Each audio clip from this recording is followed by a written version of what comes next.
tema e variações. O escritor não escreve uma história qualquer, não.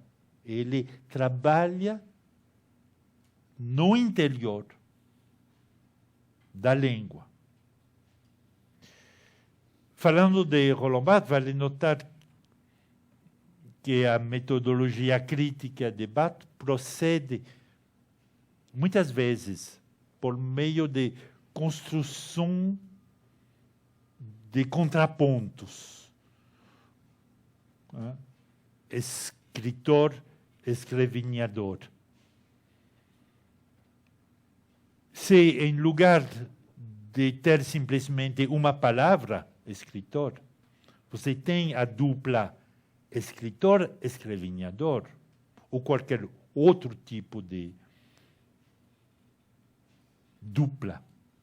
O trabalho, o métier, o ofício de escrever, vira uma atividade mais complexa.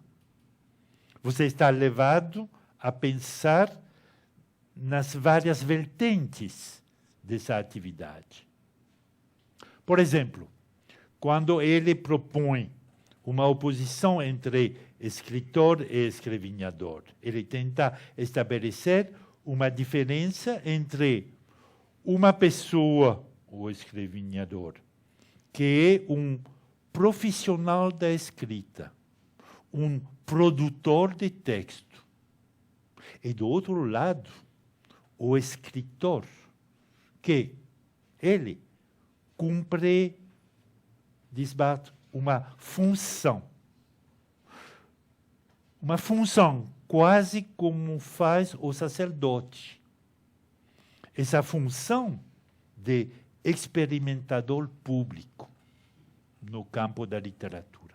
E daí a valorização da literatura como lugar da experimentação, como lugar da renovação permanente da literatura.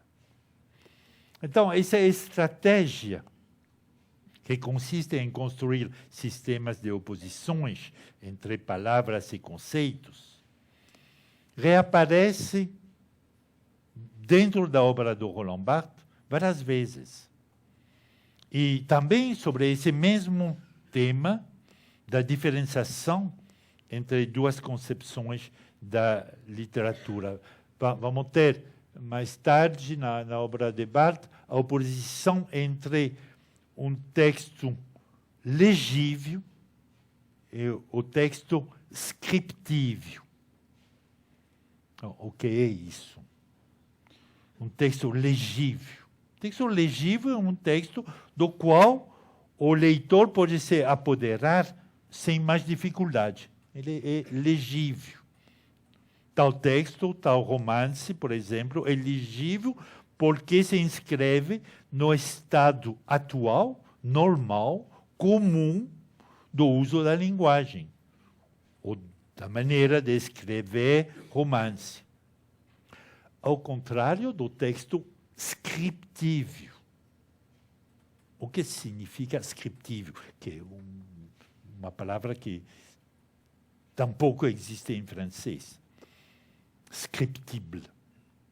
Essa palavra descreve, para Barthes, um texto que vale a pena ser escrito.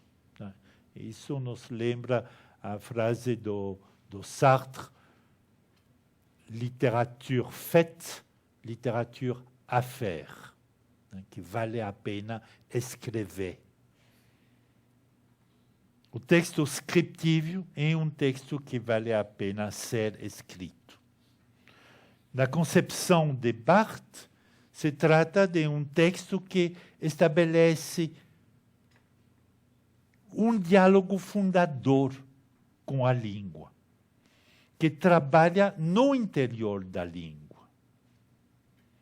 E sendo um trabalho sobre a língua, é um trabalho de escritura, no sentido forte que essa palavra recebe na obra de Barthes, quando ele diz, por exemplo, que o verbo escrever é um verbo intransitivo.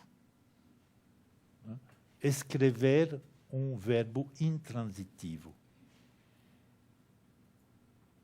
É dizer, que escrever, nesse sentido mais exigente, não significa escrever uma anedota qualquer, nem tampouco escrever um livro. Escrever um livro é o sentido transitivo de escrever. O que é, então, escrever como verbo intransitivo? Nesse caso, se trata de uma prática dedicada a um trabalho na língua, um trabalho consciente do fato que escrever é um combate em vista de obter que a língua produza algo específico, algo singular. Um texto scriptível, um texto escrito, não necessariamente se desinteressa pela função denotativa, pelo valor narrativo, pela descrição do mundo, mas ele se concentra sobre o que essa distinção tenta valorizar, o trabalho na linguagem mesma.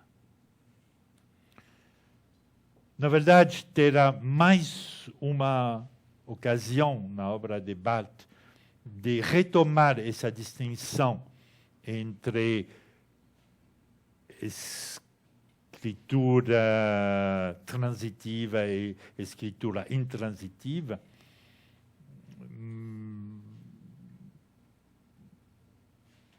será a propósito da leitura de prazer e da leitura de gozo, mas esse aspecto vou analisar mais tarde. Acho que talvez podemos fazer uma pequena interrupção agora, marcando que essa história da dobre definição da literatura na tradição francesa é fundamental, porque estabelece sempre uma hierarquia entre dois tipos de prática da escritura, um tipo ativo dentro da língua e um tipo de produção ligada à indústria cultural. E isso vai ter efeitos fundamentais na evolução da concepção da literatura em relação com o estruturalismo. Vamos tomar 20 minutos para respirar um pouquinho. Podemos começar? Bom, então, na primeira parte do seminário de hoje, tentei mostrar como, numa conjuntura que estava cada vez mais rígida do ponto de vista da teoria estruturalista, teve uma abertura que apareceu a partir da prática da escritura e, consequentemente, a partir da teorização também dessa prática. E mencionei, obviamente, primeiro o Jacques Derrida e depois também o Roland Barthes. A mesma evolução se nota também na filosofia do Michel Foucault, na qual a literatura e as incertezas produtivas, vou falar de incertezas produtivas da linguagem, estão exploradas com maestria. Aqui, em particular, nos textos do Michel Foucault, mas também do Deleuze, aparece um tema que terei que retomar nos últimos seminários, mas acho importante estabelecer já a relação entre esse conceito e a questão da escritura. Estou falando do conceito da dobra, do pli. se trata, evidentemente, de uma metáfora fundamental, que remete tanto às dobras, por exemplo, às dobras do vestido na pintura barroca, dobras amplas que escondem tanto como revelam, mas também remete à etimologia da palavra verdade. Você sabe que na língua grega, a verdade se diz aletheia, com o alfa privativo, aletheia, o que não está velado, o que não está escondido. Então, desdobrar, tomei um papel para mostrar a questão do desdobrar, que significa tornar visível, né? Tornar visível, desesconder, manifestar a verdade. Então, o trabalho da escritura é um trabalho de desdobramento dos sentidos das palavras. Escrever tem que ser também um trabalho de desconstrução. E aqui estamos encontrando essa palavra fundamental para o Derrida, a deconstrução, um trabalho de desdobramento do que foi pregado, redobrado nas dobras das palavras, na plurivocidade das palavras.